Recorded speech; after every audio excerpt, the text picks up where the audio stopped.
Hello viewers, আসসালামু আলাইকুম। সবাই কেমন আছেন? আশা করি সবাই ভালো আছেন। তো আজকে যে বিষয়টি নিয়ে আলোচনা করব, যে উনি সংগঠনের সাথে জড়িত প্রযোজক আরশাদ আদনান সাহেব, তিনি কিন্তু ইতিমধ্যে কিন্তু দুটি ছবি করেছেন। সেটা হচ্ছে প্রিয়তমা আর রাজকুমার। দুটি ছবি কিন্তু ভালো ব্যবসা করেছে, প্রিয়তমা তার মধ্যে অন্যতম।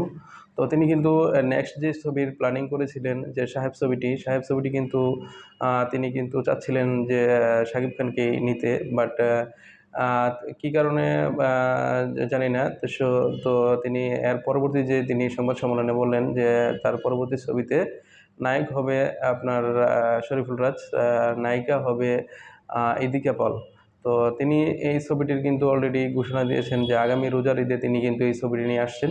তো সাহেব ছবিটি কিন্তু ইতিমধ্যে কিন্তু তিনি এর আগেও কিন্তু বলেছিলেন যে সাহেব ছবিটির মধ্যে নায়ক থাকবে শাকিব খান। তো কী কারণে হয়তোবা শাকিব খান থাকছে না ছবিটা, তিনিই ভালো জানেন। তো তিনি কিন্তু ইতিমধ্যে কিন্তু এই ছবিটির কিন্তু ঘোষণা দিয়েছেন যে আগামী রোজার ঈদে কিন্তু তার সাহেব ছবিটি আসবে।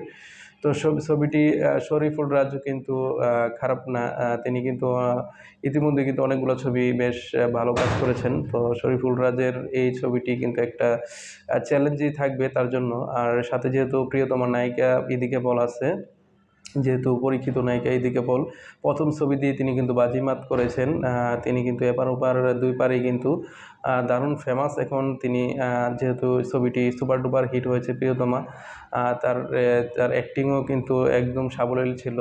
যেখানে শাকিব খান কিন্তু অনেক গুণী অভিনেতা সত্ত্বেও তার অভিনয় ক্যারিয়ারে কিন্তু বেস্ট এফোর্টটাই দিয়েছিলেন প্রিয়তমার মধ্যে। সাথে নায়িকা ইদিকা পলও কিন্তু তার সাথে খাপে খাপ মিলিয়েই কিন্তু অভিনয় করেছেন। আর সেই ক্ষেত্রে ইদিকা পল কিন্তু দারুণ একটি সুযোগ পাবে সাহেব ছবিটি, যেহেতু আরশাদ আদনানের প্রযোজিত ছবি।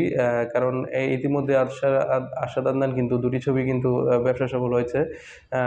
তো সেক্ষেত্রে সাহেব ছবিটির জন্য কিন্তু তিনি কিন্তু আশাবাদী আছেন।